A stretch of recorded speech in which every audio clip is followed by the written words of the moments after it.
हमारे चैनल को सब्सक्राइब करें और बेल आइकन दबाएं।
सर क्या हुआ दया तो सर?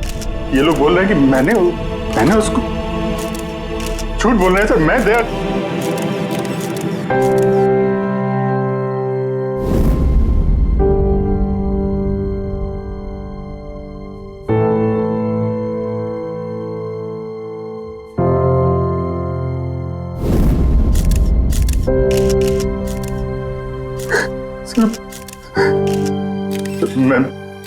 मुझे पता नहीं सर, मैंने कब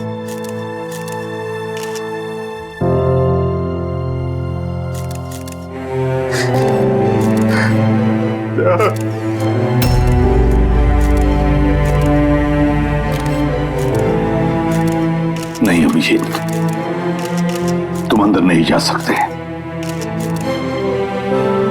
तुमने दया की जान ले ली है, तुम्हें गिरफ्तार कर रहा हूं।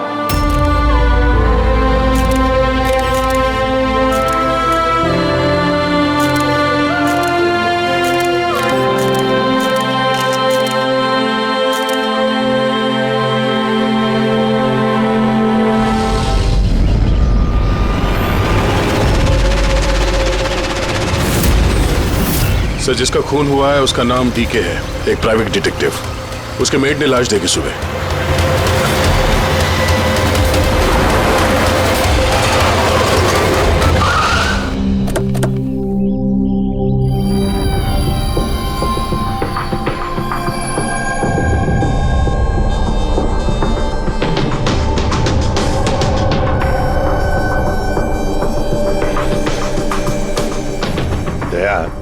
चेहरे के तो चिथड़े उड़ गए हैं। लगता है पॉइंट ब्लैंक रेंज से एक से ज्यादा गोलियां मारी है इसे। सर, इस कमरे का सामान अपनी जगह पे है सर, बिखरा हुआ नहीं है। ऐसा लगता नहीं है कि यहाँ पे हाथापाई हुई है।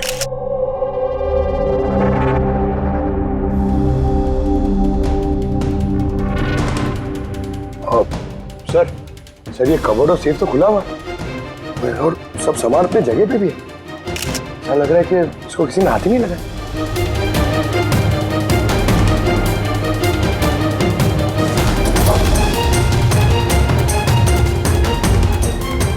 सर पैसे और जेवर ऐसे के ऐसे ही। लगता है खूनी को जो चाहिए था शायद वो वही लेकर गए। सर गोली।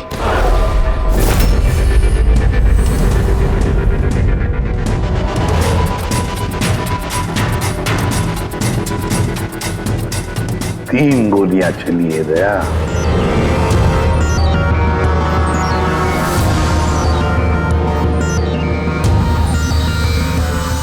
सर आप रेडी?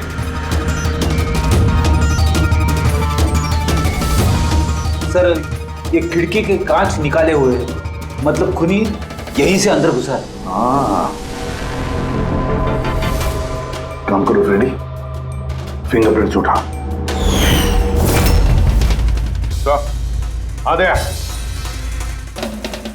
डीके का मोबाइल फोन सर। बनने से पहले डीके ने 3 बार किसी संजय को कॉल किया। संजय? किसी संजय को जान किया? नहीं साहब। रात 1 बजे से 2:30 बजे के बीच में 3 बार। संजय की डिटेल निकालो सर। हाँ और हाँ दया, ये अभिजीत कहाँ रह गया? तुमने उसे फोन करके कहा था ना यहाँ आने के लिए क्राइम सीन पर? हाँ सर बताया था, शायद कहीं ट्रैफिक में फंस गया होगा। ट्रैफिक में? फोन करो उसे, कहो इसी वक्त आ जाए यहाँ पर। सर हाँ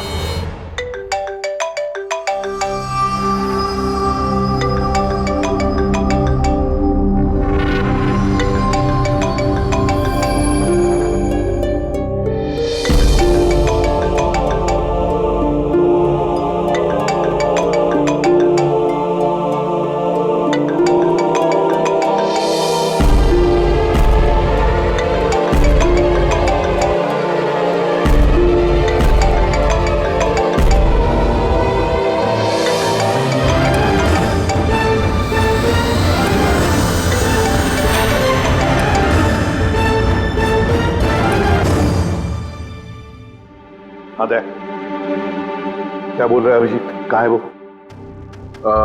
सर वो तबीयत थोड़ी खराब है उसकी, वो डॉक्टर के पास जाएगा और शायद वहां से सीधे ब्यूरो पहुंचेगा। कोई प्रॉब्लम है? नहीं सर कोई प्रॉब्लम नहीं। समझ में नहीं आता, ये अभिजीत दिल्ली से आने के बाद कुछ अजीब सा बर्ताव कर रहा है।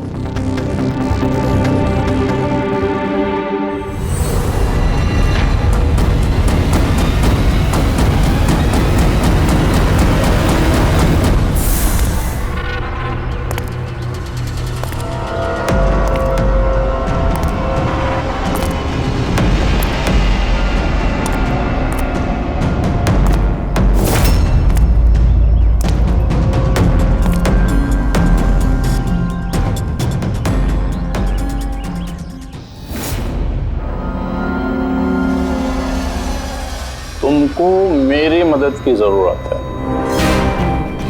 तुमको? हाँ? अरे भाई तुम तो खुद एक सीआईडी ऑफिसर हो। हाँ लेकिन ये काम मैं खुद नहीं कर सकता।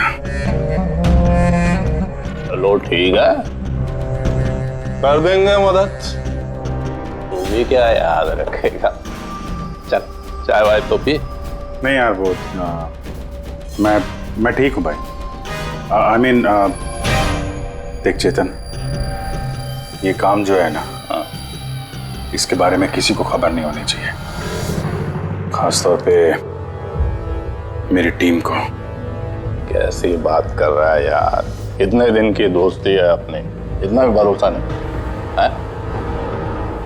बता काम क्या है? किसी का पीछा करना है, नजर रखनी है उस पर, और इस काम के मैं तुझे पैसे भी दूंगा।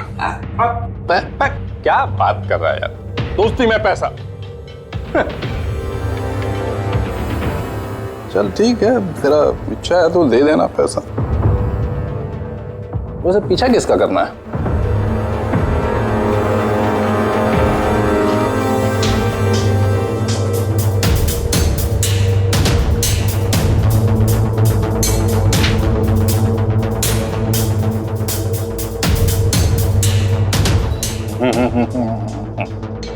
अभिजीत, लगता है तूने गलती से गलत फोटो दे दिया है। कोई गलत फोटो नहीं है, तुझे इसी का पीछा करना है। ये कहाँ जाता है, किससे मिलता है, क्या करता है, सब कुछ रात 10 बजे से सुबह 6 बजे तक। और प्लीज कोई सवाल मत पूछ, जितना कहा उतना कर बस। Okay okay.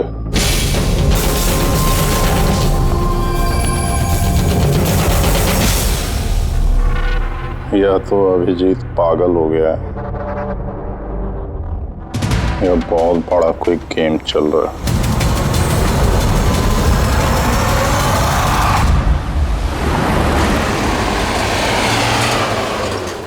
क्या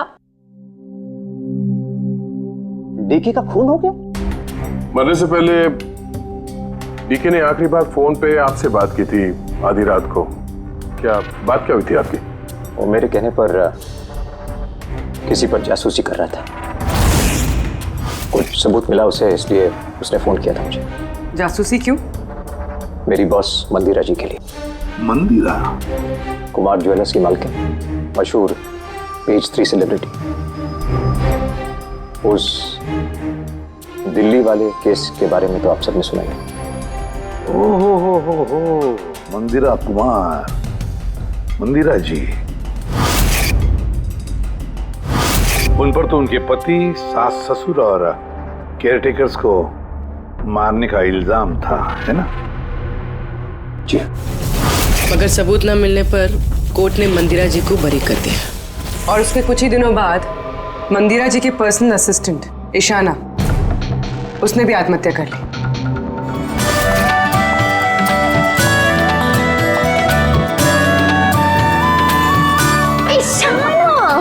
हाय मारिया, तू आज भी लेट हो गई ना? जल्दी जाओ, संजय सर तुम्हारा वेट कर रहे कब से। गॉड, संजय सर इतनी जल्दी क्यों आ गए? आ भी गए और बहुत गुस्से में। ओह गॉड, तू मेरा बैग संभाल, मैं आती हूँ।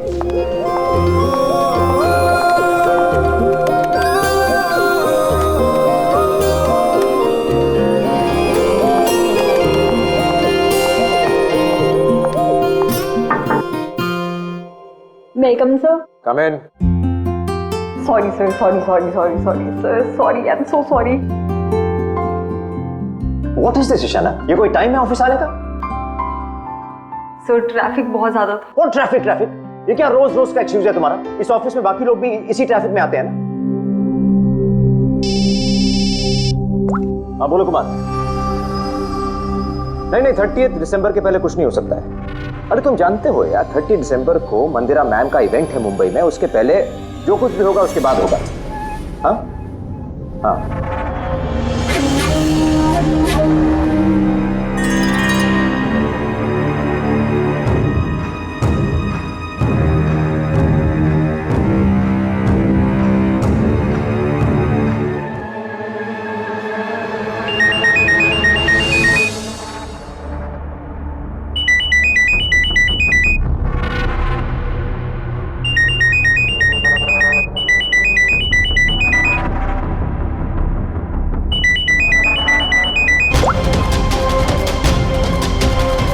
ठीक है, ओके।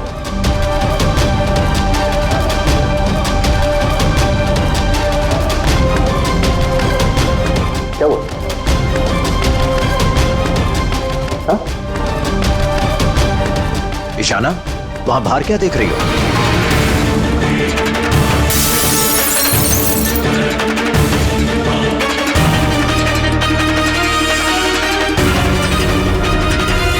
मेरे कैबिन की खिड़की से कूदकर आत्महत्या की थी उसने। आत्महत्या क्यों की थी वो किसी को पता नहीं। वैसे मंदिरा जी ने डीके को किस पर जासूसी करने के लिए काम पे लगाया था? उनकी जान को खतरा है।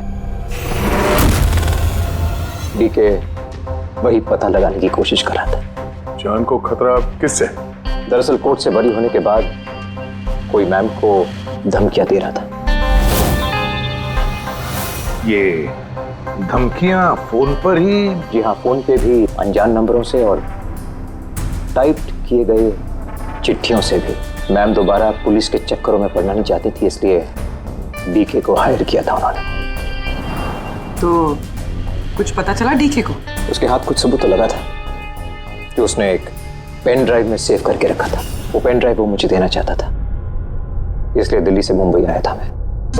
तो डीके के घर में उसका लॉकर खुला हुआ था, तो कहीं उस लॉकर से ये पेन ड्राइव चोरी तो नहीं हुआ था? हो सकता है दया। उसके घर में हमें एक लैपटॉप भी मिला सर, शायद उससे कुछ पता चल जाए। मंदिरा ऐसे कैसे कर सकती है? उसने अकाउंट फ्रीज कर दिया। वो अपने आप को समझती क्या है? अब सब कुछ उनकी मर्जी से होगा। ये लोग कौन है? सीआईडी। वैसे हम संजय से मिलने आए थे। आप दोनों कौन हैं? सर ये कायरा है, मिस्टर कुमार, मेरा मतलब मंदिरा मैम की बेटी। और ये मैम के बहनोई हैं, मिस्टर सबीर। हम मंदिरा जी और उनके पूरे परिवार से कब मिल सकते हैं?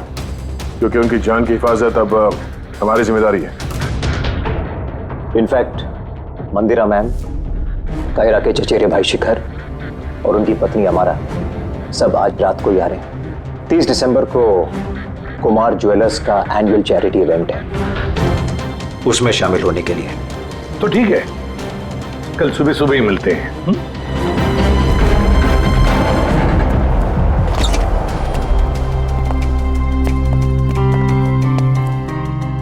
ये सब क्या है? और सीआईडी हमारे पर्सनल मामले में दखल क्यों दे रही है?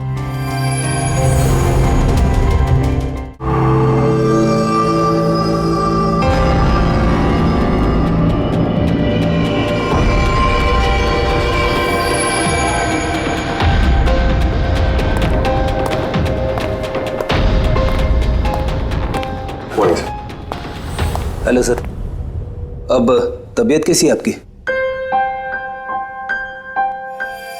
मर्डर इन्वेस्टिगेशन है सर, प्राइवेट इन्वेस्टिगेटर डीके की घर ही में मौत हुई है सर। ये पूरी केस फाइल है।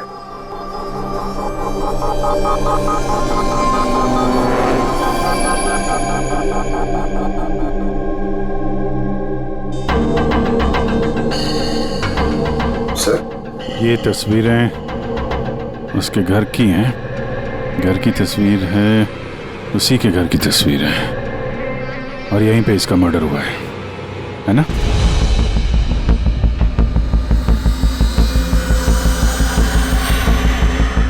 बराबर यहीं पे मर्डर हुआ है इसका। पंकज, ये क्या पूछ रहे हैं हमसे? हमने अभी अभी तो यही बताया। वही तो सर, लग रहा है अभी भी उनकी तबीयत ठीक नहीं है, कुछ गड़बड़ लग रहा है सर।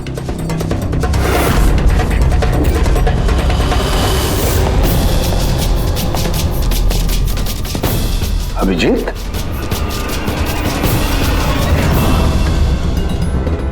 Good morning sir. क्या चल क्या रहा है तुम्हारा? कहाँ गायब हो गए थे?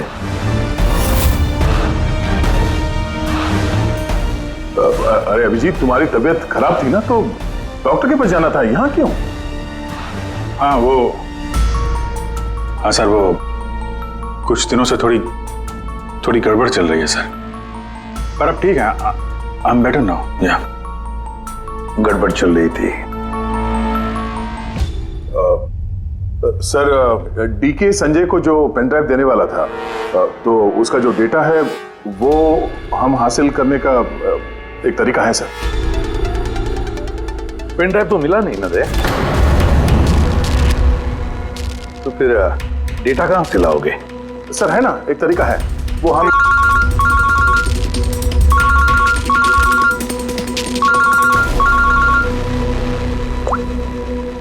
हाँ बोल करूं के? हाँ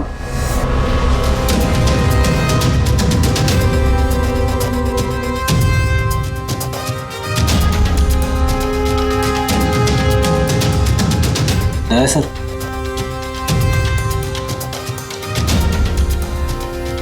सर, अभिजीत सर की तबीयत अभी भी ठीक नहीं लग रही है। क्यों? सर उन्हें केस के बारे में समझा रहे थे, लेकिन वो हमारी तरफ सुन ही नहीं रहे थे सर, अपने में ही कहीं गुम थे। डैडी सर, मंदिरा केस के बारे में सारी डिटेल्स निकालनी है। न्यूज़पेपर्स पे, टीवी पे जो भी आया है सब।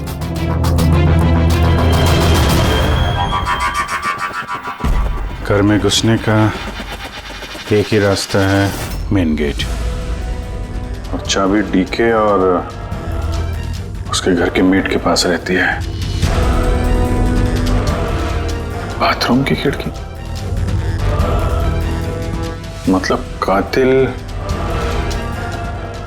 ने बाथरूम की खिड़की का कांच निकाला और अंदर घुसा, और उसके बाद अभिजीत क्राइम सीन पर था भी नहीं, और यहाँ पे तो बाथरूम का कोई फोटो भी नहीं है, तो फिर इससे ये सब कैसे पता? अभिजीत मुझसे कुछ छुपा रहा है, मगर क्या?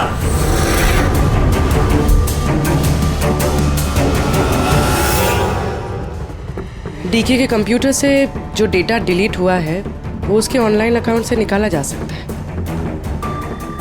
बस एक बार ये पासवर्ड मैच हो जाए।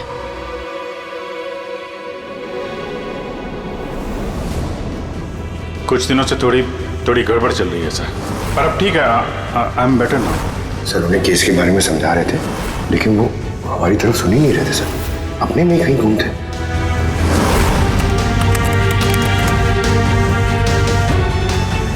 यस सर, पासवर्ड मैच हो गया।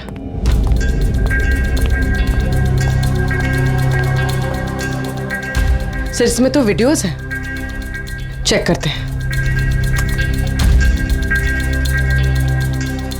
सर ये तो डीके के कंपाउंड के अंदर की फुटेज है। इसका मतलब वहां पे सीसीटीवी कैमरा है? नहीं था, हमारे पहुंचने से पहले किसी ने निकाल लिया। पर निकाला किसने होगा? दूसरा वीडियो देखना।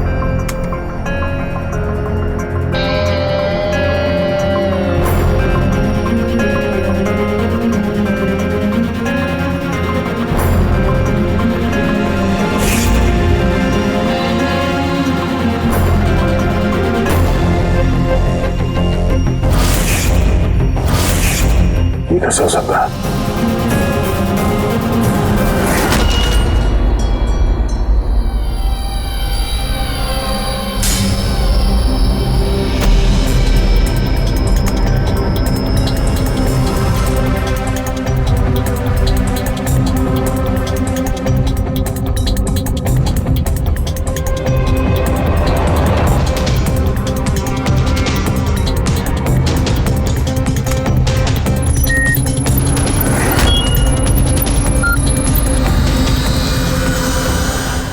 सब आपने अच्छी तरह से क्रॉस चेक तो कर लिया ना? मतलब गन तो हमारे पास है नहीं, तो कहीं कोई गलती नहीं था। कोई गलती नहीं। मैंने एक बार नहीं 10 बार क्रॉस चेक किया है। मानता हूं कि गन हमारे पास नहीं है, लेकिन गन के रिकॉर्ड्स तो हमारे पास हैं। वो गोलियां जिससे डीके की मौत हुई है, वो गोलियां उसकी ही गन से चली हैं। गोलियों का पैटर्न, गोलियों पर लगे हुए निशान, सब ये बात साबित करते हैं कि वो अभिजीत की गन है। सर गोली अभिजीत की गन से चली है, लेकिन ये जरूरी तो नहीं कि उसी ने गोली चलाई है। एग्जैक्टली सर, इसलिए मैंने ये बात एसीपी साहब को भी नहीं बताई, सिर्फ आप दोनों को बताई, ताकि मैं इस मामले के तह तक जा सकूं। क्या तुमने ये बात एसीपी को नहीं बताई? क्या बताऊं सर, क्या बताऊं एसीपी साहब को? जब मेरा दिल नहीं मान रहा तो मैं उनको क्या बताऊं? अगर ये बात तुम्हारा दिल नहीं मान रहा था तो तुमने फोन करके क्यों मुझसे पूछा कि जिस गन की गोलियों से डीके की मौत हुई है वो गन अभिजीत की है या नहीं? वो क्या था जिसकी वजह से तुम्हें अभिजीत पर शक हुआ? क्या था वो? इसलिए सर क्योंकि जब हमने, जरा पीछे ले जाना।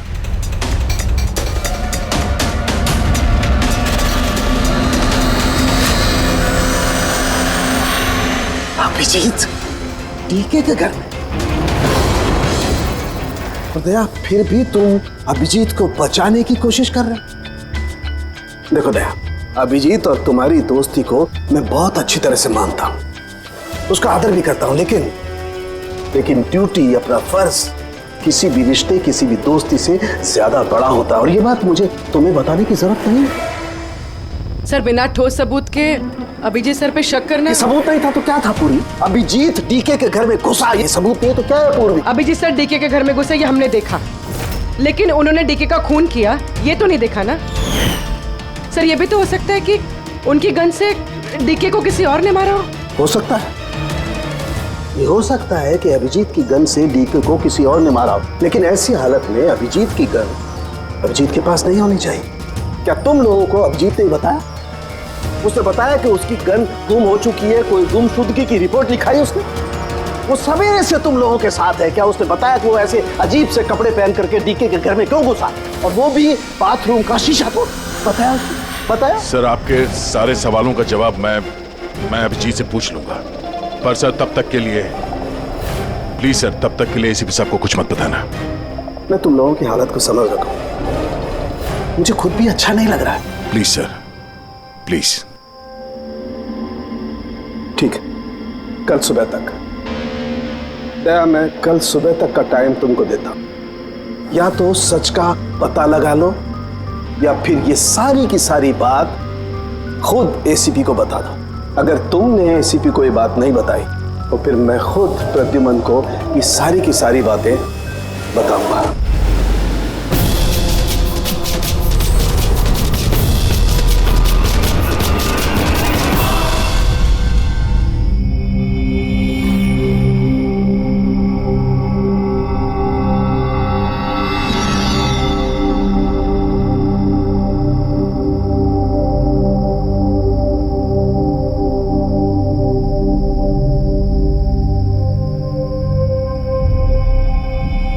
आधा घंटे से ऊपर हो गया, 10 का 10:30 बज गया, अभी तक आया ही नहीं।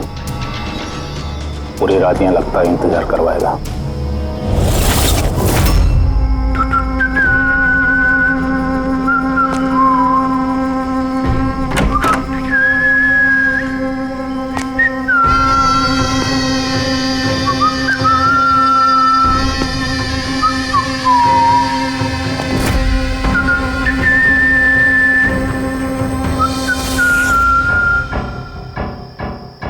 तुझे इसी का पीछा करना है। ये कहाँ जाता है, किससे मिलता है, क्या करता है, सब कुछ रात 10 बजे से सुबह 6 बजे तक। ये अभिजीत है? इसको क्या हो गया? ये हुलिया क्या बना रखा है इसने?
सर, दिल्ली से सब लोग आ गए हैं। मंदिरा मैम,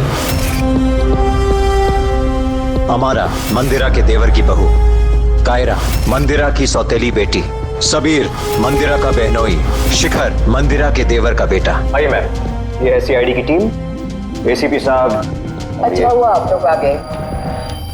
डीके के कातिल का पता चला? अरे आपको तो मालूम होगा कि हमारा मशहूर एनुअल इवेंट 30 दिसंबर को होने वाला है। आई होप कि आपने मेरी सिक्योरिटी की सारे बंदोबस्त करा दिए हैं। देखिए, मुझे गलत मत समझिएगा, लेकिन मैं कोई चांस नहीं लेना चाहती एक्चुअली। ये इवेंट मेरे लिए बहुत ज़्यादा इम्पोर्टेंट है, लेकिन अपनी जान से ज़्यादा नहीं। क्या आपको पूरा यकीन है कि आप मेरी हिफाजत कर पाएंगे? और डीके के केस में क्या प्रोग्रेस हुई? उसकी तहकीकात कहाँ तक पहुंची? वो सब जानने की आपको कोई जरूरत नहीं है मंदिरा जी। रही बात आपकी सुरक्षा की, वो हमारी जिम्मेदारी है। How interesting. भाभी जी, आपको डर लग रहा है मंदिरा जी को? भाई, जिसका कानून भी आज तक कुछ नहीं बिगाड़ पाया, मानना पड़ेगा उस इंसान को जिसने आपको डरा दिया। शायद इसे पता नहीं होगा ना इनके बारे में कि ये क्या क्या कर सकती है। क्या आपको भी लगता है कि मैंने अपने पति और बाकी लोगों को मारा है? देखिए मंदिरा जी, आप पर जो भी आरोप है उससे हमें कुछ लेना देना नहीं है। कोर्ट ने आपको बरी कर दिया है और हम कोर्ट के फैसले का सम्मान करते हैं। आप सिर्फ इतना बताइए, आपको किस पे शक है? कौन है वो जो आपको मारना चाहता है? शक? जी हाँ, शक। नहीं, मुझे शक किसी पर भी नहीं है, बल्कि मुझे पूरा यकीन है कि मेरे मरने के बाद ये सब बहुत खुश होंगे और मुझे मारने की साजिश में भी इनमें से किसी एक का हाथ है। And I am very sure कि ईशाना की आत्महत्या में इनमें से किसी एक का हाथ है। अब आप ही बताइए, इतने प्यारे अच्छे रिश्तेदारों के होते हुए मुझे दुश्मन की क्या जरूरत है? मॉम प्लीज, आप फिर से अपना ये इमोशनल ड्रामा शुरू मत कीजिए। यहाँ पे ऐसा कोई क्रिमिनल नहीं है जो आपको मारना चाहेगा। राइट। खुद को बेगुनाह और बाकी सबको विलन समझना, ये तो भाभी की पुरानी आदत है। आई स्वेयर मैंडी, मुझे तो इस कहानी पे यकीन ही नहीं है। कौन मारना चाहता है तुमको और किसने धमकियां दी हैं? कहाँ है वो धमकी भरे खत? हाँ मंदिरा जी, कहाँ है वो खत? वो मुझे याद नहीं, मैंने फेंक दिए। सी, आई न्यू कि आप यही बोलोगे। सो कन्वीनियंट। बस हो गया। आप लोग एक दूसरे पर कीचड़ उछलना बंद कर दीजिए और एक बात अच्छी तरह से याद रखिए, हमें सब पर शक है और जब मैं सब पर कहता हूं उसका मतलब है आप सब पर शक है, आप सब पर। और एक बात, हमारी परमिशन के बगैर आप ये शहर छोड़ नहीं सकते। कोई भी शहर छोड़कर नहीं जाएगा। अगर जरूरत पड़े तो हम आपको दोबारा बुला लेंगे। Thank you very much. Thank you.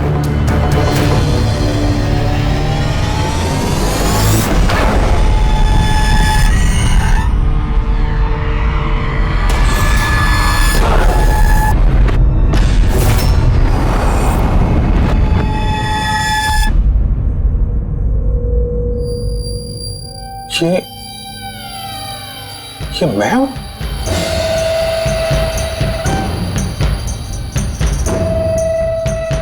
ये कपड़े पहन के घूम रहा था। ऐसे कपड़े तो रोज सुबह मेरे वॉशिंग मशीन में धुल रहे होते हैं।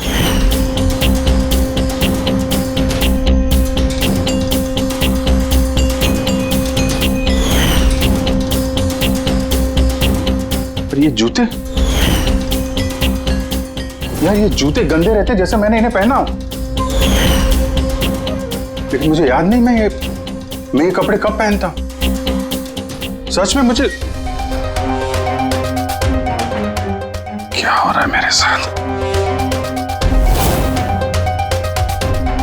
ये कार में कौन है?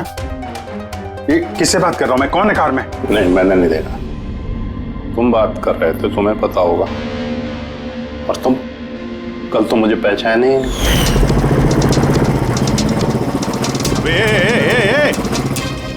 चांद के छल्ले, तुझे सुसाइड करना है तो किसी बड़ी गाड़ी के नीचे जाना। खाली फोकट मेरे सामने क्यों आ रहा है? तो तू कैसे बात कर रहा है? और ये क्या बन के घूम रहा है तू?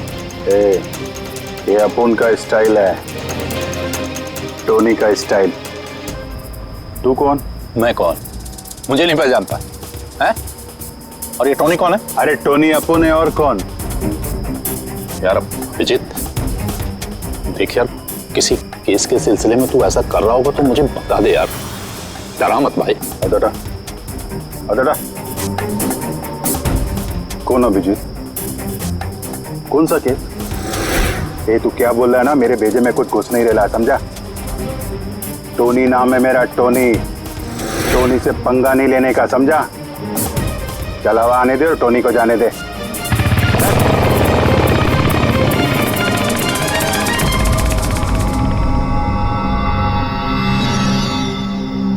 ये अभिजीत अपने आप को टोनी क्यों बोल रहा है? टोनी? कौन कौन टोनी? सच में तेरे को कुछ भी याद नहीं है? नहीं, मुझे कुछ याद नहीं, सच कह रहा हूं मैं। मतलब तू कार में उन लोगों से बात कर रहा था, उसके बाद तू गेस्ट हाउस के अंदर गया। Guest house? हाँ, फिर थोड़ी देर बाद तू बाहर आया। मैं गेस्ट हाउस के अंदर गया? मैंने अंदर क्या किया है? तूने देखा कुछ किया मैंने? मैं कैसे देख सकता हूं, मैं तो बाहर था ना। क्या हो रहा है? मुझे वहां जाना होगा। कहाँ है? कौन सा गेस्ट हाउस है ये? हैं?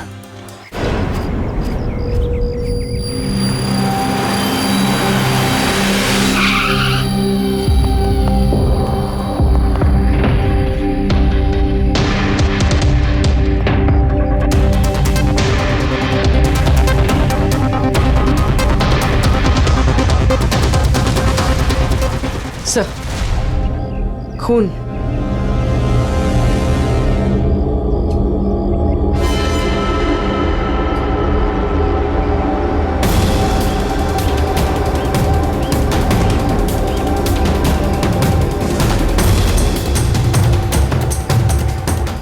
अभिजीत,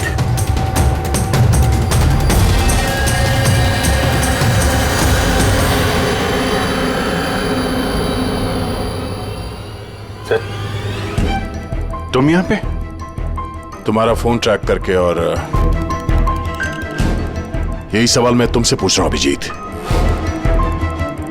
तुम यहाँ कैसे?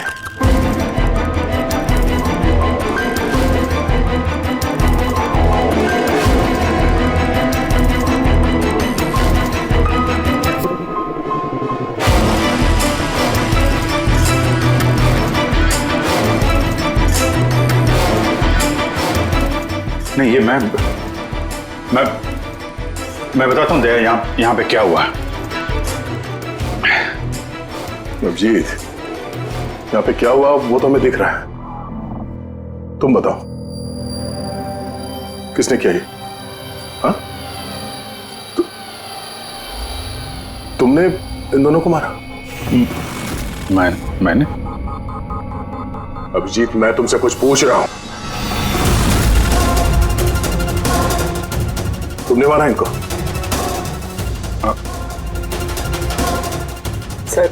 सर आप अभिजीत सर पे इल्जाम लगाए हैं सर। मुझे इल्जाम लगाने की जरूरत नहीं है पूर्वी, तुम देखने रही हो यहां दो लाशें पड़ी हैं, खून से लथपथ, और सीआईडी ऑफिसर अभिजीत लाशों के बीच से ये बैज उठा रहा है, या यूं कह लो कि सुराग चुरा रहा है। अभिजीत, मैं फिर पूछ रहा हूं तुमसे, मुझे तुम्हारे साथ अपराधियों जैसे बर्ताव करने पे मजबूर मत करो। तो क्या करूं मैं? क्या बोलूं मैं? अगर मैं बोलूं कि मैंने ये नहीं किया तो मानोगे? अगर मैं कहूं कि मुझे पता नहीं कि मैंने किया है या नहीं? आई नो मैं अनर्गल बोल रहा हूं, लेकिन तुम लोग तो मुझे जानते हो ना। अभिजीत, यहां मेरे सामने जो सबूत पड़े हैं उनको देखकर हम कुछ कह नहीं सकते। मुझे अपना फर्ज निभाना होगा।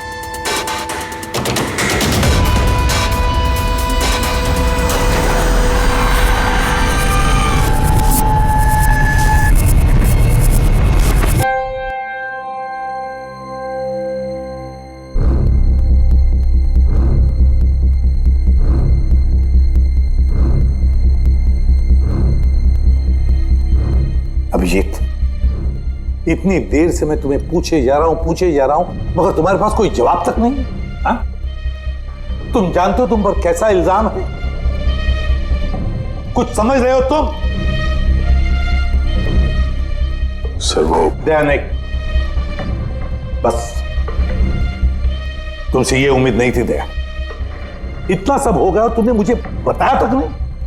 क्यों नहीं बताया मुझे दया? ये तो सड़न के तूने मुझे बताया, वरना पता नहीं। दया, मैंने वही किया जो सही था। बताओ अभिजीत, क्या तुमने ये खून किया है? अभिजीत, क्या ये खून तुमने किया है? मुझे नहीं पता सर। पता नहीं कैसे? डैम इट, पता नहीं कैसे? हाँ? डीके के घर में चोरी छुपे तुम घुस रहे थे, उसका सीसीटीवी फुटेज मैंने देखा। उन लाशों के बीचों बीच खड़े थे तो दैन तुम्हें खुद या पकड़ के लाया। डीके और उन बॉडीगार्ड पे जो गोलियां चली वो तुम्हारी इस गन से चली है, इसी गन से चली है। और तुम कह रहे हो कि तुम्हें कुछ पता नहीं। मेरी आंखों में आंखें डालकर बताओ मुझे, कहो कि तुमने ये खून नहीं किया, कहो कि तुमने कुछ पता नहीं है। तुम्हें नहीं पता है सर, मुझे कुछ नहीं पता सर, सॉरी। क्या बताऊं मैं आपको, क्या बोलूं सर, जब मैं खुद नहीं जानता सर कि मैं डीके के घर में क्यों पहुंचा, कैसे ये सारे खून मेरे इस गन से हो रहे हैं, मुझे नहीं पता सर। सर मैं तो डीके को जानता भी नहीं, मैं उन बॉडीगार्ड्स को नहीं जानता, मैं मंदिरा को नहीं जानता, मैं तो अपने आप को भी नहीं जानता सर। मैं क्या करता हूं, कहां जाता हूं, किससे मिलता हूं, मुझे नहीं पता। पिछले कुछ दिनों से मेरे साथ कुछ तो हो रहा है, लेकिन मुझे ठीक से पता नहीं चल रहा है। दिन भर सब कुछ ठीक रहता है, रात को घर जाता हूं, खाना खा के सो जाता हूं, और जैसे ही सुबह उठता हूं तो अजीब से कपड़े, अजीब से जूते जो मेरे नहीं हैं, पता नहीं कहां से मेरे घर में आ जाते हैं। कपड़े वॉशिंग मशीन में धुल रहे होते हैं, जूतों पे मिट्टी लगी रहती है, ऐसा लगता है कि जैसे मैंने उनका इस्तेमाल किया है, लेकिन मुझे पता नहीं चलता। थकान सी रहती है, ऐसा लगता है कि जैसे मैं रात भर जगा हूं, लेकिन जग के मैंने क्या किया मुझे नहीं पता। लगता है हर रोज मेरी जिंदगी के 6-8 घंटे गायब हो जाते हैं, जिनके बारे में मुझे कुछ पता नहीं। आप कहते हैं कि मैं डीके के घर गया, हो सकता है, लेकिन मुझे नहीं पता। मैंने डीके और उन बॉडीगार्ड्स को मारा, लेकिन मुझे नहीं पता। मैं मंदिरा को मारने की कोशिश कर रहा हूं, लेकिन मुझे नहीं पता। मैं क्या करता हूं, मैंने क्या किया है, मैं क्या करने वाला हूं, मुझे नहीं पता सर, मुझे नहीं पता।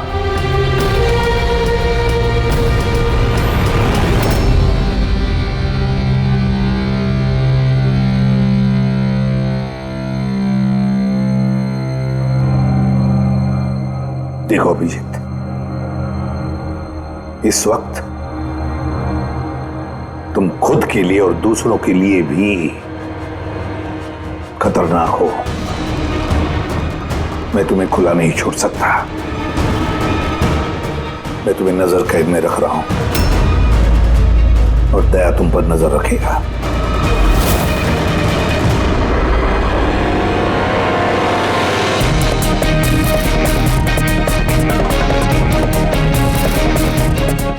दया, एक बात अच्छी तरह से याद रखना, तुम अपने दोस्त पर नहीं बल्कि एक कातिल पर, एक खूनी पर नजर रख रहे हो। एक ऐसा आदमी जिसका मानसिक संतुलन बिगड़ चुका है। अब से इस केस की तहकीकात मैं खुद करूंगा और तुम अभिजीत को रोकोगे कोई भी जुर्म करने से। अगर उसके लिए तुम्हें अभिजीत पर गोली भी चलानी पड़े तो वो तुम चलाओगे। Is that clear? कैसा?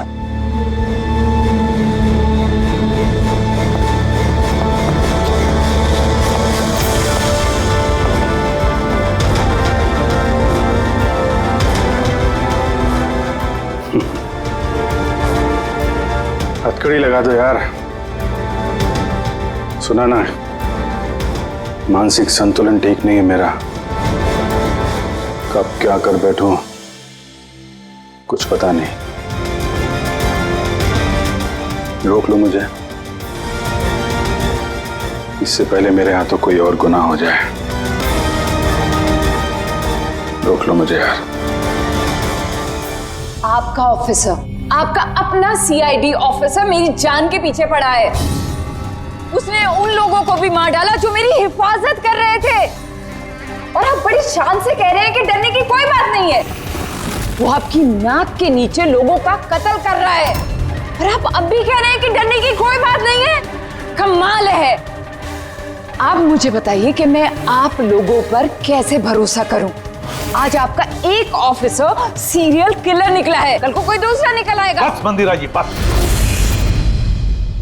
बहुत बोल गई आप। हमारा इंस्पेक्टर अभिजीत एक ईमानदार और बहादुर सिपाही है। अपने देश की रक्षा के लिए और आम आदमी की सुरक्षा के लिए अपनी जान तक कुर्बान कर सकता है, लेकिन एक किलर कभी नहीं बन सकता। हाँ, उस पर इल्जाम जरूर है, 3 खून का इल्जाम है। साबित सिर्फ इतना हुआ है कि अभिजीत का मानसिक संतुलन बिगड़ चुका है। उसे कुछ याद नहीं रहता वो क्या करता है, किससे मिलता है, क्या बोलता है, और उसके बाद में जब नॉर्मल होता है सब कुछ भूल जाता है। इसका मतलब ये नहीं कि वो कोई सीरियल किलर है। मैं पूरी यकीन के साथ कहता हूं, खतरा है आपकी जान को तो वो आपके इन रिश्तेदारों से। एक्सक्यूज मी, सबूत सारे आपके ऑफिसर के खिलाफ मिले हैं और शक आप हम सब पे कर रहे हैं। जी हाँ, मैं आप सब पर शक कर रहा हूं। ऑफिसर तो आप ही का है वो, आप तो उसे ही बचाएंगे। वो तीनों खून इंस्पेक्टर अभिजीत की गन से चली हुई गोलियों से हुए, और आपको लगता है कि ये काम हम में से कोई कर सकता है? अरे हमारे पास आपके ऑफिसर की गन कहां से आएगी? शिखर जी, जल्द से जल्द हम पता लगा लेंगे कि इंस्पेक्टर अभिजीत की गन आपके पास कैसे आई। लेकिन मंदिरा जी, एक रिक्वेस्ट है, आपका जो 30 दिसंबर का इवेंट है वो आप कैंसिल मत कीजिए। बहुत अच्छा मौका है खूनी को पकड़ने का, क्योंकि खूनी उस इवेंट में जरूर आएगा।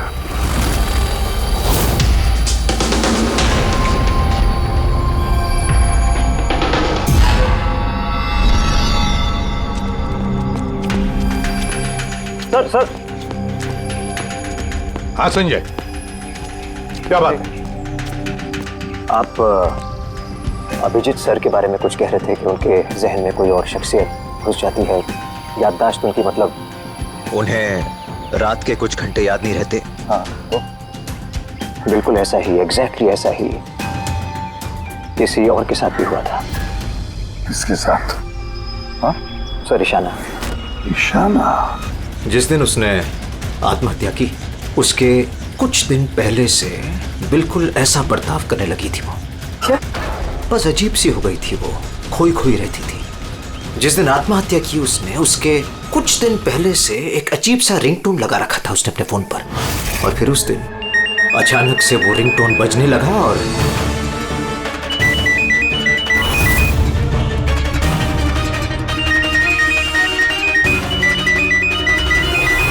सर ऐसा लग रहा था कि वो ईशाना नहीं कोई और है।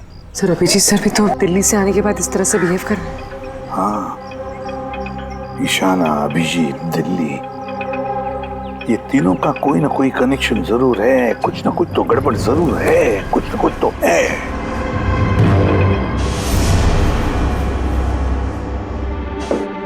कॉफी?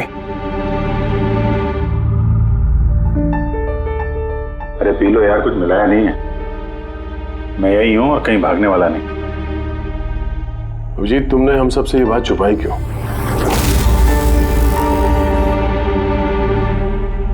छुपानी पड़ी यार, क्या करता। मुझे कुछ समझ में नहीं आ रहा था कि मैं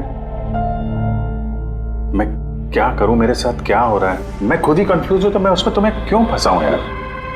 इसलिए, और कोई बात नहीं है। मुझ पे भरोसा नहीं रहा या मुझे इस लायक नहीं समझते कि मैं तुम्हारी कोई मदद कर सकता हूँ? क्या यार, कैसी बात कर रहा है यार?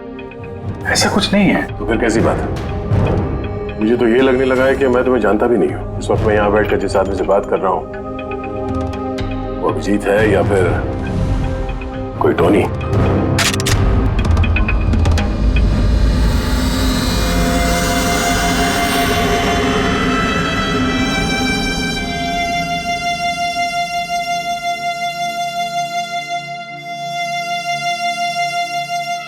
मैं तुम्हें कोई नुकसान नहीं पहुंचाने वाला।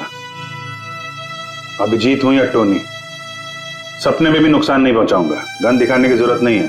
बात यह है ही नहीं कि तुम मुझे कोई नुकसान पहुंचा सकते हो या नहीं। बात यह है कि मैं यहां सिर्फ अपनी ड्यूटी कर रहा हूं और मैं कोई चांस नहीं ले सकता। मैं तो तुम्हें शायद जानता भी नहीं हूं।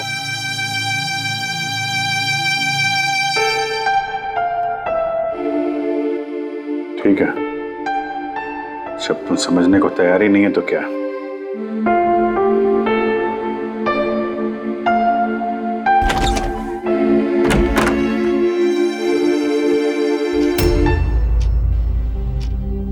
तो डॉक्टर महेश, हमने आपको सारी बात बता दी। अब आप बताइए, आपको क्या लगता है? देखिए, अभी अभी आपने जो कुछ भी मुझे कहा ये अभिजीत और ईशाना के बारे में, उससे एक बात तो बिल्कुल साफ है कि दोनों की कंडीशन एक जैसी है। Artificially induce split personality. इसे सरल शब्द में मैं आपको समझाऊं तो इसमें पेशेंट के दिमाग में उसके अपने व्यक्तित्व के अलावा एक और व्यक्तित्व को प्लांट किया जाता है जो किसी खास दशा, निर्देश, आदेश के मुताबिक चलता है और उसे इस तरह सेट किया जाता है कि वो व्यक्तित्व खास निर्धारित समय पर निर्धारित ट्रिगर मिलने पे उस व्यक्तित्व पे हावी हो जाता है। और जितनी देर ये हावी रहता है वो पुराने व्यक्तित्व के बारे में ना तो कुछ जानता है और ना ही उसे पुराने व्यक्तित्व के बारे में कोई भी चीजें याद रहती है। ये इंसान का दिमाग है। इस दिमाग के दो मुख्य हिस्से हैं, सचेत मस्तिष्क यानी कि कॉन्शियस स्टेट ऑफ माइंड, जिसमें हम अभी हैं, और अचेत मस्तिष्क यानी कि semi conscious state of mind, जो हम सब सो रहे होते हैं उस वक्त होता है। और कभी कभी जागते हुए भी किसी नशे या किसी दवाई के असर में हमारा अचेत मस्तिष्क एक्टिव होता है। सचेत और अचेत दोनों ही अवस्था में ही दिमाग अलग अलग होते हैं। इस अवस्था में दोनों ही दिमाग जो सोचते हैं, जो बातें, जो यादें, उसे सेव कर लेते हैं। सचेत मस्तिष्क में सेव बातें तो हमें बरसों तक याद रहती हैं, लेकिन अचेत मस्तिष्क में सेव की हुई बातें हमें याद नहीं रहती। डॉक्टर महेश, ये कुछ हिप्नोसिस जैसा, सम्मोहन जैसा, जिसमें इंसान के दिमाग को कंट्रोल करके उससे कुछ भी करवाया जा सकता है एक रोबोट की तरह से, और बाद में किसी खास आवाज से उस सम्मोहन को तोड़ दिया जाता है और इंसान को कुछ भी याद नहीं रहता। नहीं नहीं नहीं डॉक्टर सोलंकी, सम्मोहन अलग प्रक्रिया है।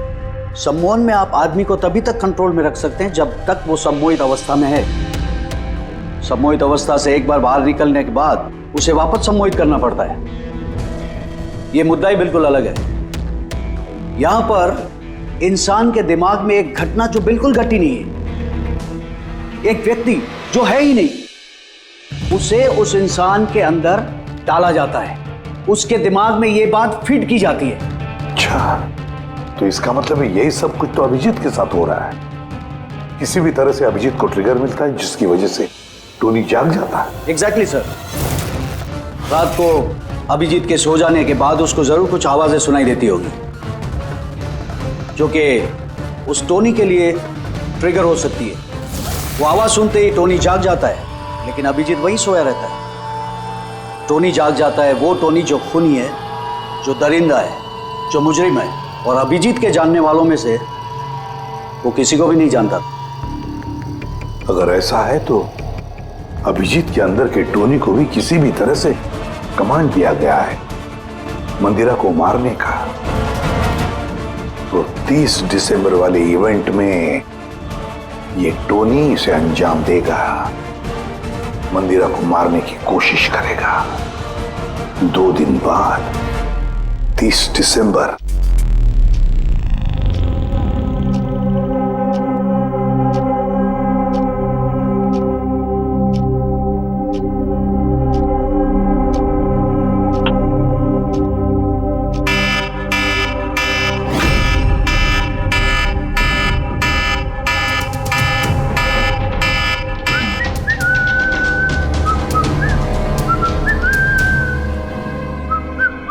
अभिजीत,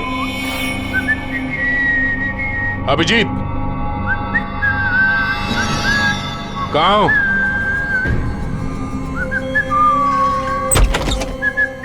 अभिजीत, अभिजीत, ओए, टोनी।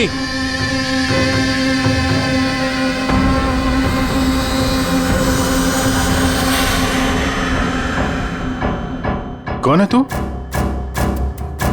तू अपन के घर में क्या कर रहे? अभिजीत, टोनी, तुम यहां से बाहर नहीं जा सकते। तुम यहां नजरबंद हो। इस घर के अंदर रहना होगा, समझे? टोनी को अपना काम करने का है। मेरे रास्ते में खाली पीली आएगा, भेजा उड़ जाएगा। चल अब आने दे। घर से बाहर नहीं, घर में। हाथ हटा, हाथ हटा। बोलो ना टोनी को अपना काम करने का है। मेरा भेजा मत हिला। मेरे और काम के रास्ते के बीच में कोई नहीं आ सकता। चल। टोनी, तुम कहीं नहीं जाओगे। यहीं घर पे रहोगे तुम, समझा? क्या बोला? टोनी पे हाथ उठाया तूने? टोनी पे हाथ उठाया? अभिजीत, अभिजीत, अभिजीत।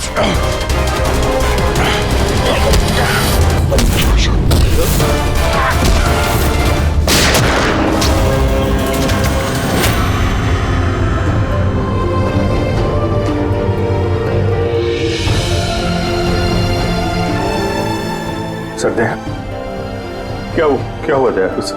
ये लोग बोल रहे हैं कि मैंने नहीं अभिजीत, तुम अंदर नहीं जा सकते। तुमने दया की जान ले ली है। मैं तुम्हें गिरफ्तार कर रहा हूं।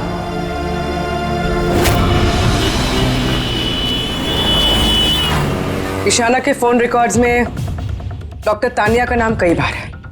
आप में से कोई जानता है डॉक्टर तानिया को? आत्महत्या करने से पहले वो डॉक्टर तानिया से मिली थी क्या? ये डॉक्टर तानिया कहीं डेंटिस्ट तो नहीं? ईशाना मरने से पहले कई बार एक डेंटिस्ट से मिली थी।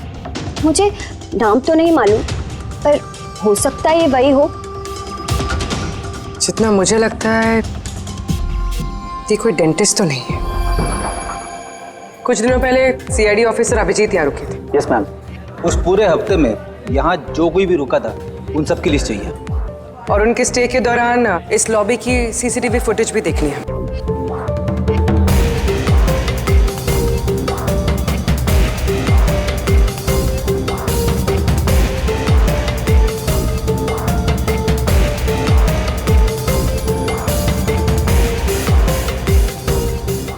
एक मिनट पॉज कीजिए। ये लड़की कौन है जिससे अभिजीत सर बात कर रहे हैं? पूर्वी, इस लिस्ट में डॉक्टर तानिया का नाम है और वो यहीं पे रुकी हुई थी जब तक अभिजीत सर यहाँ पे थे। शायद ये वही लड़की। क्या नाम है इस लड़की का? मैम डॉक्टर तानिया, हफ्ते भर यहीं थी वो। सर, इस तानिया से तुरंत मिलना होगा। सर, तानिया मुंबई के पैराडाइज होटल में रुकी हुई है। क्या मतलब मुझे टिकट नहीं मिल सकता? लुक, मुझे अभी इसी वक्त इंडिया से बाहर जाना है। Do you understand? Yes. Doctor Tania? जी, आप कौन? ईशाना, ईशाना की दोस्त, सीआईडी ऑफिसर पूर्वी।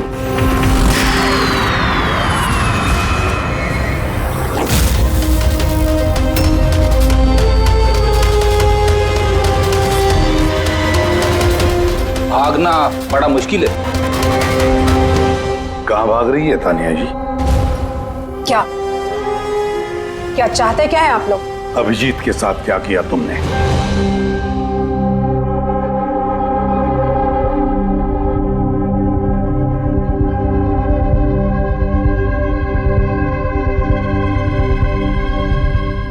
ईशाना और अभिजीत के दिमाग के साथ मैंने ही एक्सपेरिमेंट किया है।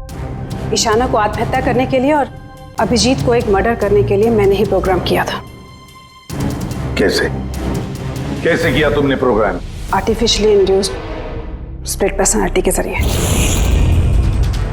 मैंने दोनों के दिमाग को सेट किया और अपने सेट शेड्यूल के मुताबिक दोनों को इस तरह प्लान किया कि एक ट्रिगर बजेगा या एक कॉल आएगा, और जब भी ये कॉल आएगा दोनों को वो सारे ऑर्डर्स मानने होंगे किसी भी हाल पे। वो फोन नंबर जहां से उनको फोन आते हैं, किसका नंबर है ये? वो एक पीसीओ का नंबर है।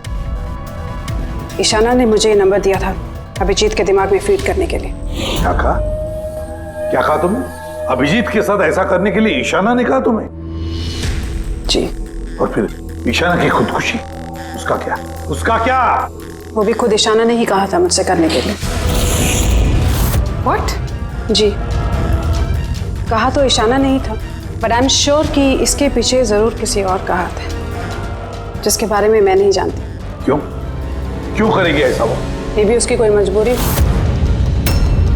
हमें किसी भी हालत में अभिजीत को इसमें से निकालना होगा। ले चलो इसे। चलो। वो बाहर नहीं आ सकता। क्यों? मैंने अभिजीत के दिमाग को प्रोग्राम किया है, सम्मोहित नहीं कि जाकर उसका सम्मोहन तोड़ दूं। मैंने अभिजीत के दिमाग में खूनी को प्लांट किया है, टोनी को। यही है वो आर्टिफिशियली इंड्यूस्ड पर्सनालिटी जो अब कभी बाहर नहीं निकलेगा, और मैं चाहूं भी तो भी मैं अभिजीत को इससे बाहर नहीं निकाल सकती, क्योंकि अगर मैंने ऐसा किया तो या तो अभिजीत पागल हो जाएगा या उसकी जान भी जा सकती है। मतलब ये कि जब भी ट्रिगर होगा टोनी मंदिरा को मार के रहेगा, और वो तब तक नहीं रुकेगा जब तक वो वाकई मंदिरा को मार नहीं देता, और इसके बीच में जो भी आएगा वो भी मरेगा। मंदिरा को मारने का ट्रिगर क्या है? क्या ट्रिगर है अभिजीत के लिए? ईशाना के केस में ट्रिगर था एक रिंगटोन, और अभिजीत के केस में ट्रिगर है रिमाइंडर टोन, एक खास तरह का बीप जो मैंने अभिजीत के मोबाइल पे सेट कर दिया था। हम अगर अभिजीत मंदिरा को कैसे मारेगा? क्या प्रोग्राम किया है तुमने, बताओ। वो तब तक मंदिरा को चाकू से मारता रहेगा जब तक कि बहुत सारा खून नहीं बह जाता। और कितने बजे के लिए प्रोग्राम किया ये? 10 बजे। माय गॉड, सिर्फ 2 मिनट बाकी है। गिरफ्तार कर लो इसे।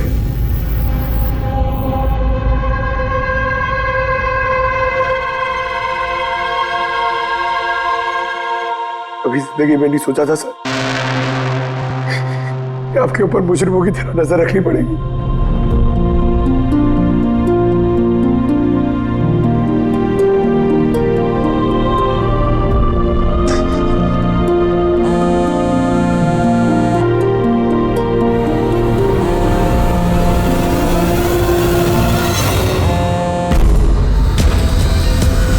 उनका डैम इट फोन उठाओ।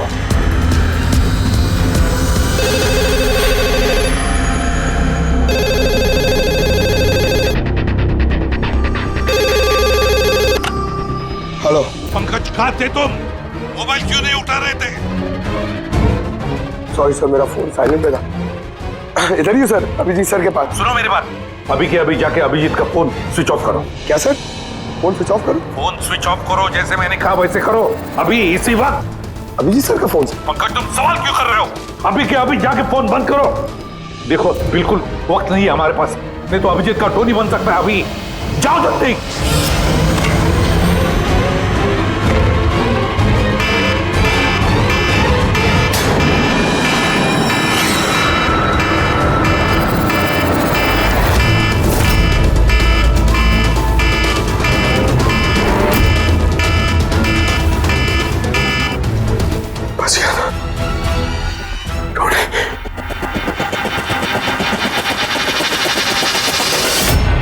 अभिजीत सर?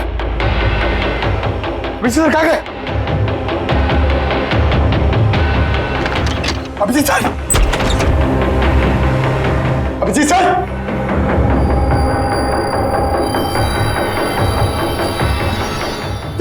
बंद करके रखिए। टोनी को पकड़ेगा तू? टोनी को? जो भी है टोनी और मंदिरा के बीच में आएगा वो मरेगा।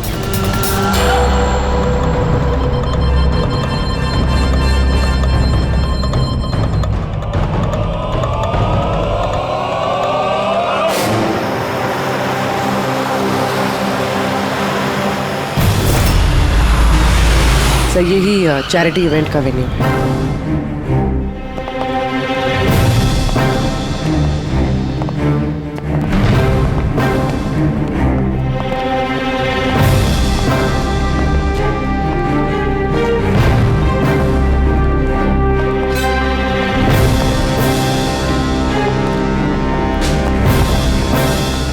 आप लोग रुक जाइए प्लीज।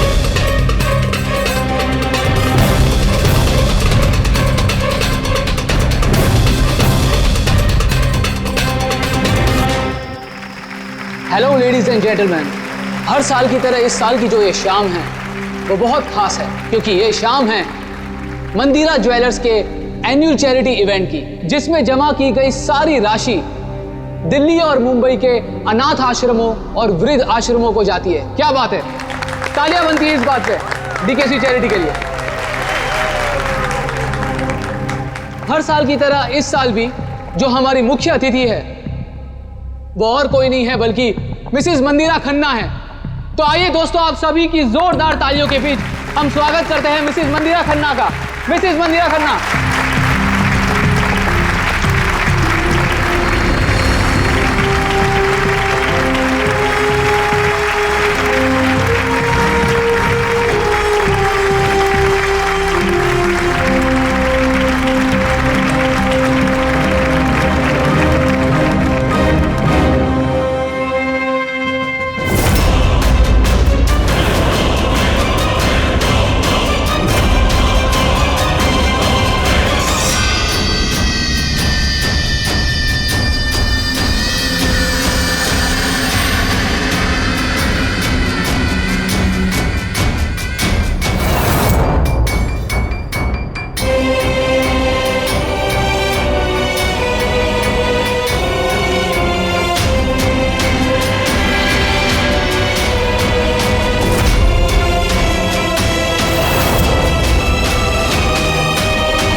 अभिजीत सर,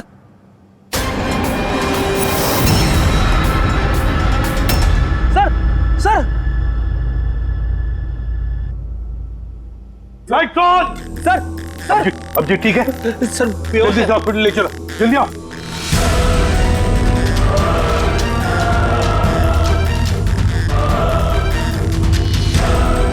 दरवाजा खोलो।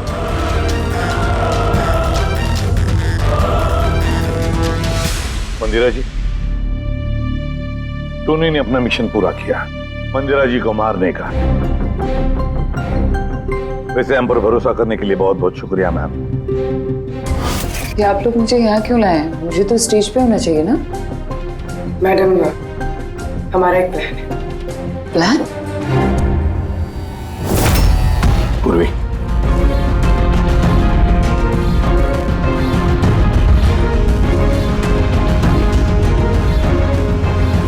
Lights off. मंदिरा जी,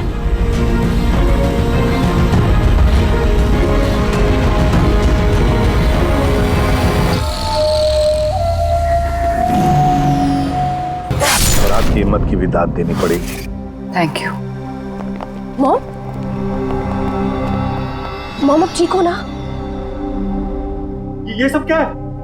आप लोग हमें ग्रीन रूम में लॉक करके क्या हासिल करना चाहते थे? आखिर खूनी तो कोई और ही निकला ना।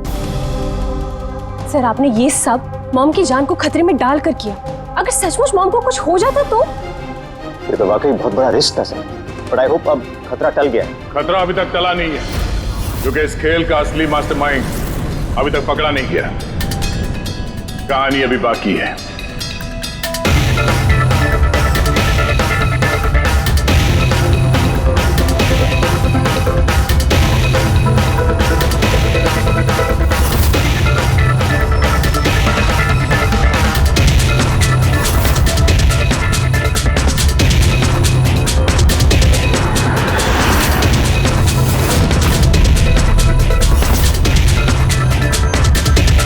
क्या हुआ?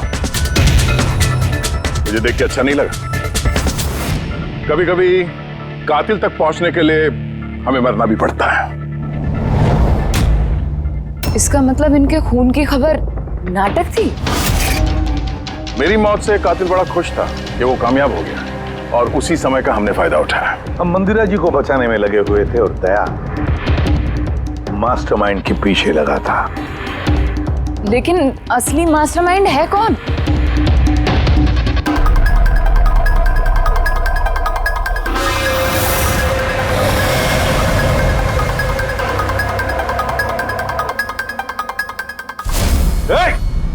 सर, कोई भागा सर। पकड़ो उसे।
जुर्म करने वालों को रास्ता हमेशा कम पड़ता है।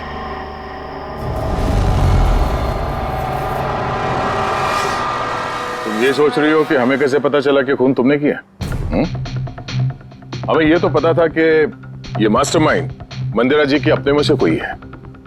इसलिए मेरी मौत के बाद सबसे पहले हमने ये पता किया कि आप में से वो कौन है जो अभिजीत को जानता था या फिर उससे मिला था। फिर मुझे याद आया कि क्राइम ब्रांच के सेमिनार के लिए अभिजीत दिल्ली गया हुआ था। उस सेमिनार में आने वाले लोगों की लिस्ट देखी मैंने तो मेरा ध्यान कायरा पे गया। क्रिमिनल साइकोलॉजी की स्टूडेंट कायरा। जब हमने डॉक्टर तानिया से पूछताछ की तो पता चला कि ईशाना ने उससे कहा था ये सब करने के लिए। उस वक्त ईशाना की माँ सरकारी अस्पताल में एडमिट थी। उसके तुरंत बाद ईशाना की माँ को 7 स्टार हॉस्पिटल में एडमिट किया गया और उसका सारा खर्चा मिस कायरा ने उठाया था। और सबसे बड़ा क्लू वो पीसीओ, जिससे अभिजीत सर को फोन पे ऑर्डर्स मिलते थे। दया सर ने उस पर नजर रखी और वहां पर भी तुम दिखे। ओके फाइन,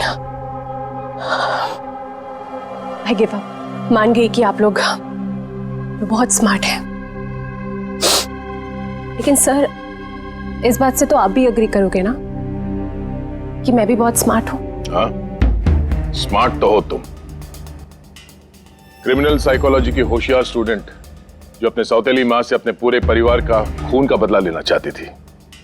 लोगों के दिमाग से खेलना, उन्हें अपने चक्कर में फंसाना, ये इनकी खासियत है। तो मुझे लगा कि क्यों ना इन्हीं की तरीके से मार दिया जाए।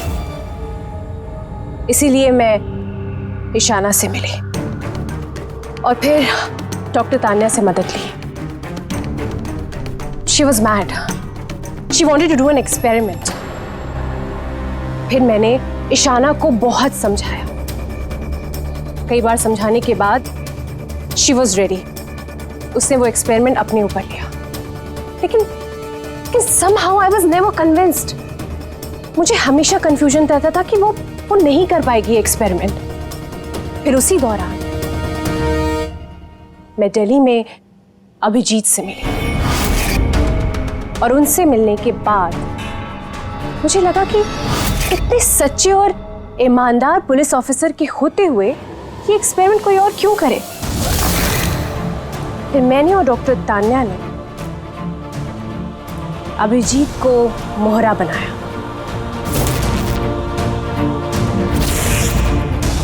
और अपना एक्सपेरिमेंट उन पर किया। और ईशाना हमारे किसी काम की नहीं थी, इसलिए हमने उसे अपने रास्ते से हटा दिया। देखिए, वो जो 2 बॉडीगार्ड, उन्होंने क्या बिगाड़ा था तुम्हारा? उन्हें क्यों मरवाया? ऐसा इसलिए किया क्योंकि सारा इल्जाम अभिजीत पर आ जाए और अभिजीत की बुलेट्स और गन्स हासिल करने के लिए टोनी था ना उसके दिमाग में। तुम इतनी खतरनाक हो सकती हो कायरा, मैं कभी सोच भी नहीं सकती थी। अब पता चल गया ना, तुमने मेरे माँ बाप के साथ, मेरी फैमिली के साथ जो भी किया है ना, तुम्हें जीने का कोई हक नहीं है। मैंने ये सब इसलिए किया क्योंकि मैं ये प्रूव करना चाहती थी कि इस दुनिया में किसी के भी दिमाग के साथ खेला जा सकता है, चाहे वो सीआईडी ऑफिसर ही क्यों ना हो। खैर, बदले की आग में तुमने एक बहादुर सीआईडी ऑफिसर की जान के साथ खेला है और तो और 4 मासूम लोगों की जानें भी ली। डीके, ईशाना और मंदिरा जी के 2 बॉडीगार्ड। बहुत गलत किया तुमने। कानून तुम्हें कभी माफ नहीं करेगा। तुम्हें तो फांसी होगी, फांसी। आप प्लीज ये सब याद मत करिए। एक बुरा सपना समझकर भूल जाइए। बुरा? डरावना?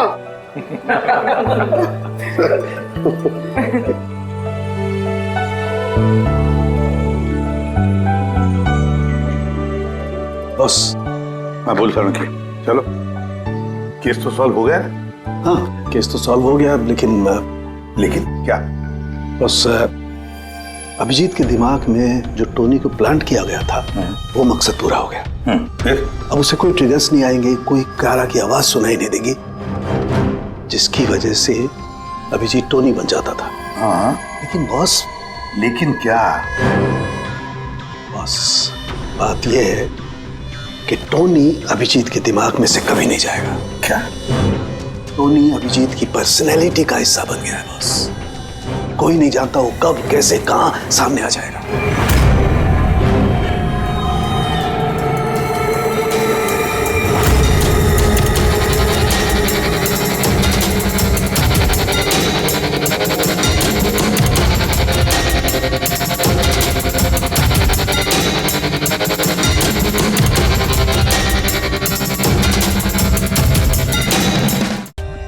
For more updates, subscribe to our channel, click the show links and enjoy watching the videos.